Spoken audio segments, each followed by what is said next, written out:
Well, so how did you get on board Destroyer?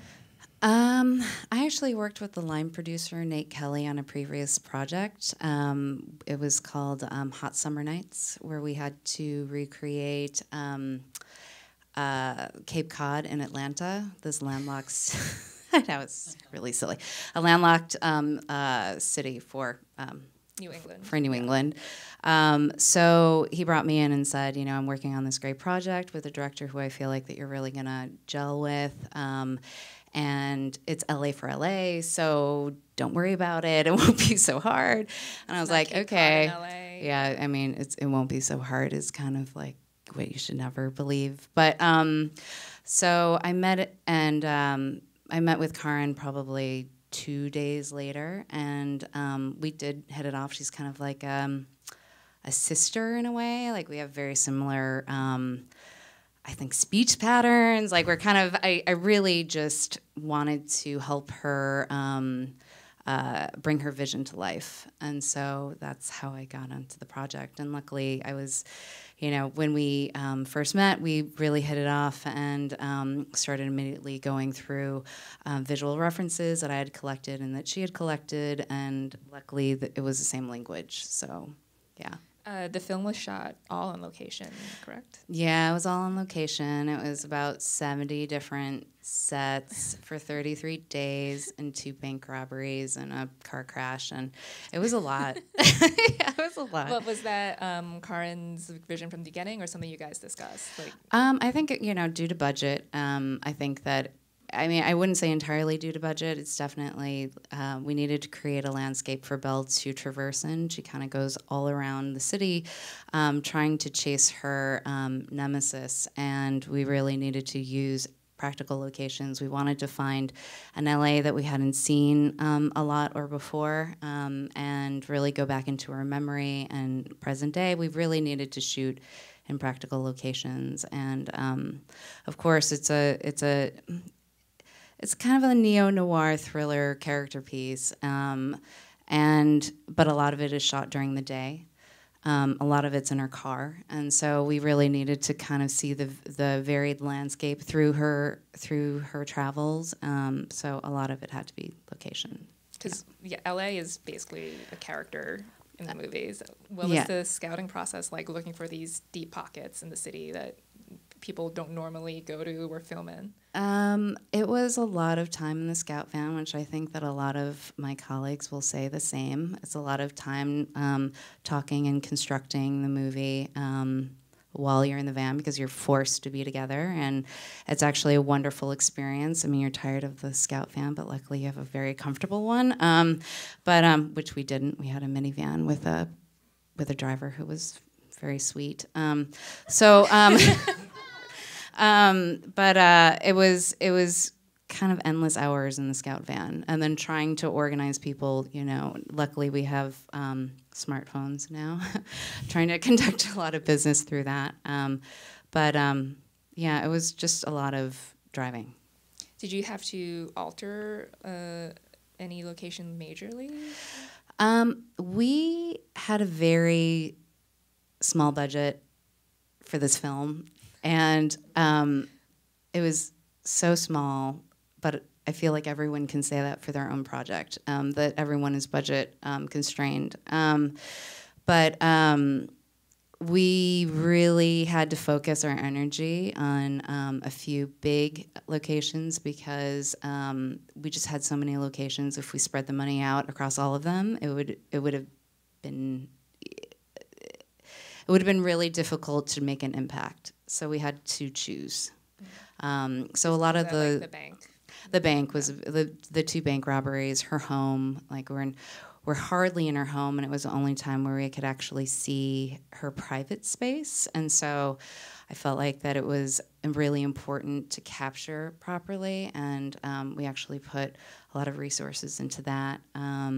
Also, the gang house in her past, we had to modify a lot, the exterior and the interior. So sort of the bigger locations that took up more screen time, where we felt like we could really add to the character, add to the story in a way.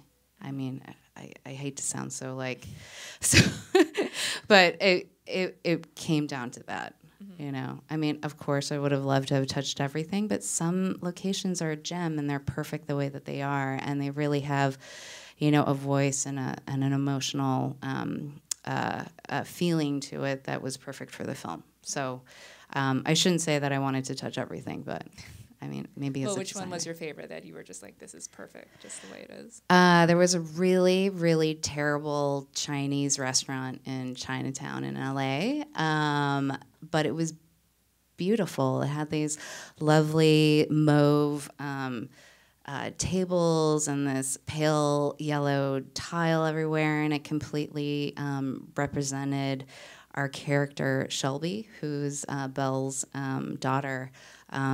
We kind of envisioned this, wanted to wrap her up in slightly these dirty pastels, like she's kind of a wayward teen that is angry and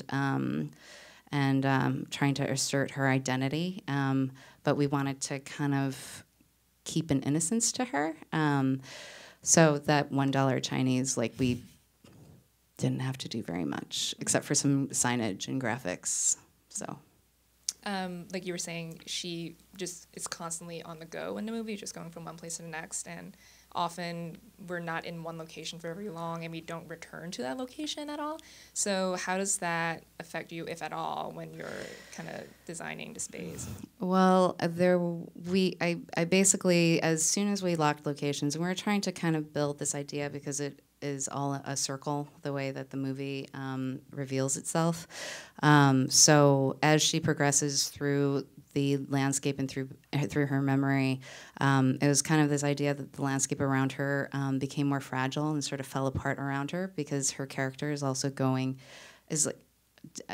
my French, but she's just getting the shit kicked out of her the entire time. So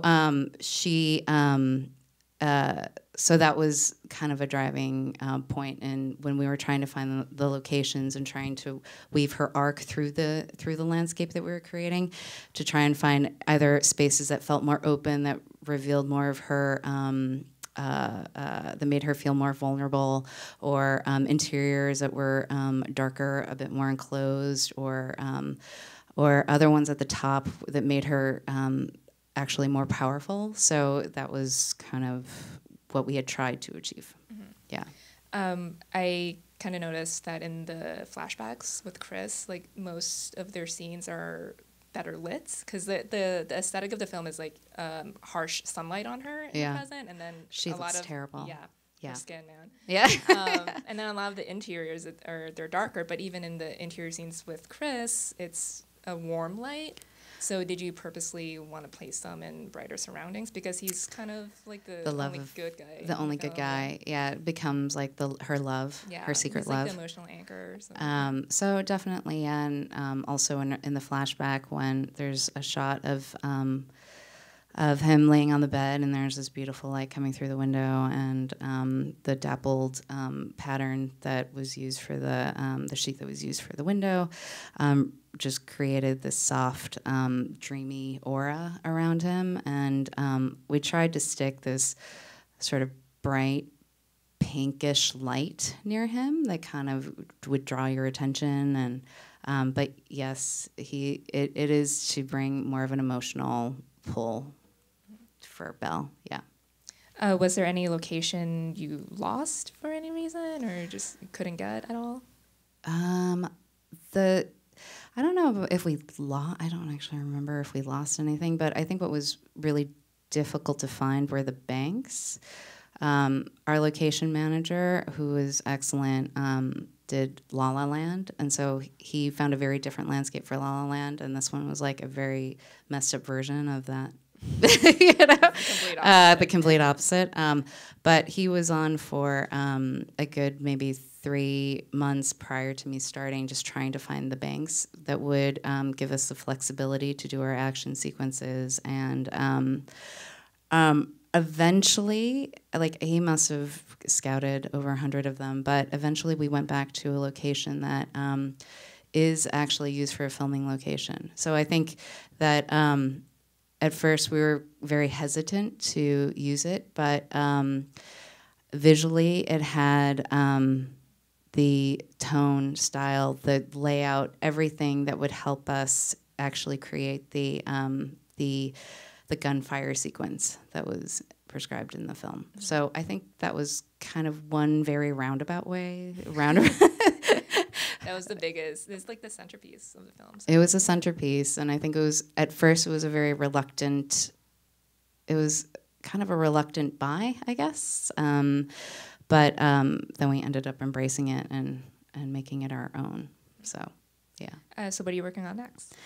I don't know if I want to say right now. It's so like literally like the deal closed today, so I'm kind of. Congratulations. Thank you. Yay.